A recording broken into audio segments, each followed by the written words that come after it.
ഇതെല്ലാം ചെയ്ത യേശുവിനെ, ಇದೆಲ್ಲ ಮಾಡಿದ ಯೇಸುವನ್ನು ലോകം കൊടുത്തത്, ಲೋಕ ಕೊಟ್ಟಿದ್ದು മുൾക്കിരീടം, ಮುಳ್ಳಿನ ಕಿರೀಟ. ഹല്ലേലൂയ. ಹಲ್ಲೆಲೂಯಾ. പല വർണ്ണങ്ങളുള്ള കല്ല് വെച്ച കിരീടമല്ല കൊടുത്തത്, ಹಲವು ವರ್ಣಗಳುಳ್ಳ ಕಲ್ಲುಗಳಿಂದ ಇಟ್ಟ ಕಿರೀಟವನ್ನೆಲ್ಲ ಕೊಟ್ಟದ್ದು. സ്വർണ്ണ കിരീടമല്ല കൊടുത്തത്, ಬಂಗಾರದ ಕಿರೀಟವನ್ನೆಲ್ಲ ಕೊಟ್ಟದ್ದು. രത്ന കിരീടമല്ല കൊടുത്തത്, ರತ್ನ ಕಿರೀಟವನ್ನೆಲ್ಲ ಕೊಟ್ಟದ್ದು. 53 മുള്ളുകളുള്ള കിരീടം കൊടുത്തു. 53 ಮುಳ್ಳುಗಳಿದ್ದ ಕಿರೀಟವನ್ನು ಕೊಟ್ಟರು. ആ മുള്ള എത്ര ഉണ്ടായിരുന്നു? ಆ ಮುಳ್ಳುಗಳು ಹೇಗಿತ್ತು?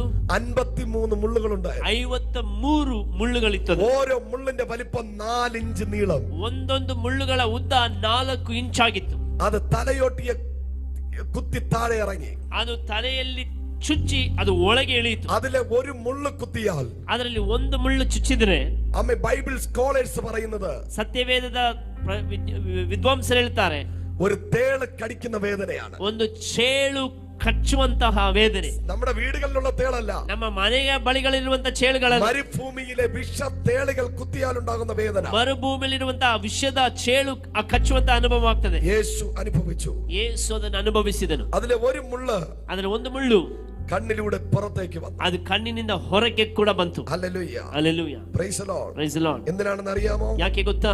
ഈ 53 മുള്ളുകൾ യേശുവിന്റെ ശരീരത്തിൽ അടിച്ച് കയറിയത്, ಈ 53 ಮುಳ್ಳುಗಳು ಯೇಸುವಿನ ಶರೀರದಲ್ಲಿ ಹಾಕಿದ್ದು, നീ അനുഭവിച്ച സകല വേദനകളും, ನೀನು ಅನುಭವಿಸಿದ ಸಕಲ ವೇದನೆಗಳು. അതിനകത്ത് ക്യാൻസറിന്റെ വേദന ഉണ്ടായിരുന്നു, ಅದರಲ್ಲಿ ಕ್ಯಾನ್ಸರ್ನ ರೋಗವಿತ್ತು, അതിനകത്ത് ട്യൂമറിന്റെ വേദന ഉണ്ടായിരുന്നു, ಅದರೊಳಗೆ ಟ್ಯೂಮರ್ನ ಗಡ್ಡೆಯ ವೇದನೆ ಇತ್ತು. വിദ്വാൻമാർ പറയുന്നത്, ವಿದ್ವಾಂಸರು ಹೇಳುವಂತದ್ದು, ബൈബിൾ സ്കോളേഴ്സ് പറയുന്നത്, ಸತ್ಯವೇದ ಪಂಡಿತರು ಹೇಳುವಂತದ್ದು, ലോകത്തിൽ എന്തൊക്കെ രോഗങ്ങളുണ്ടോ, ಲೋಕದಲ್ಲಿ ಎಷ್ಟೆಲ್ಲ ರೋಗಗಳಿದೆಯೋ ആ രോഗങ്ങൾ മുഴുവനും ಆ ರೋಗಗಳೆಲ್ಲವೂ ഈ മുൾക്കിരീടം നിമിത്തം യേശു ചുമന്നു. ಈ ಮುಳ್ಕಿರೀಟ ನಿಮಿತ್ತ ಯೇಸು ಹೊತ್ತುಕೊಂಡನು. അതിലൂടെ ഒഴുകിയ രക്തം, ಅದರ ಮೂಲಕ ಸುರಿದ ರಕ್ತವು ഇന്ന് രാത്രി നിന്നെ സൗഖ്യമാക്കാൻ പോകുന്നു. ಈ ರಾತ್ರಿ ನಿನ್ನನ್ನು ಸ್ವಸ್ಥಪಡಿಸುವುದು. ആ യേശു ഒരു കാറ്റായി ಒಂದು ಗಾಳಿಯಾಗಿ ശങ്കരപുരയിൽ അടിക്കാൻ പോകും. ಶಂಕರಪುರದ ಮೇಲೆ ಬೀಸಲಿಕ್ಕಿದ್ದಾನೆ. കരങ്ങളെ തട്ടി ಹೊಂದಿಕೊಳ್ಳಿರಿ, ಕರಗಳನ್ನು ತಟ್ಟಿ ಹೊಂದಿಕೊಳ್ಳಿರಿ.